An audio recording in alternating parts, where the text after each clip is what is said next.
ഇഗ്നു യൂണിവേഴ്സിറ്റിയിലെ അസൈൻമെന്റ്സ് എഴുതാൻ പോകുന്ന കുട്ടികൾക്ക് വേണ്ടിയുള്ള ഇൻസ്ട്രക്ഷൻസ് ആണ്.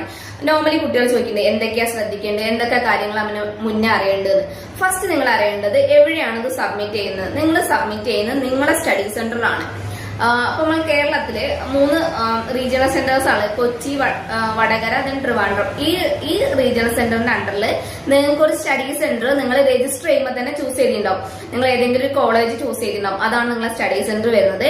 അവിടെയാണ് നിങ്ങൾ പോയി സബ്മിറ്റ് ചെയ്യേണ്ടത്. അല്ലാതെ ഞാൻ എവിടെ സബ്മിറ്റ് ചെയ്യേണ്ടത്, ഞാൻ കൊച്ചിയാണല്ലോ ചൂസ് ചെയ്തത്, ആ റീജിയണൽ സെന്റർ അങ്ങനെ പറഞ്ഞു നിൽക്കരുത്. നിങ്ങൾക്ക് എവിടെയാണോ സ്റ്റഡി സെന്റർ അതാണ് നിങ്ങൾ നോക്കേണ്ടത്, അവിടെയാണ് നിങ്ങൾ കൊണ്ട് സബ്മിറ്റ് ചെയ്യുന്നത്.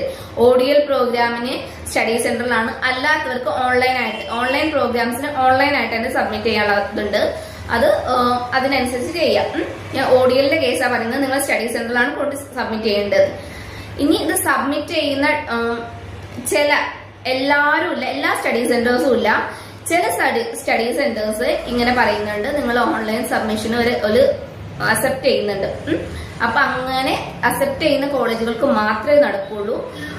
അത് അവിടെ കൊണ്ട് കൊടുക്കുന്നത് ആണ് നോർമലി ചെയ്യാറ്. ചിലവർ മാത്രമേ ഓൺലൈൻ സബ്മിഷനുള്ളൂ.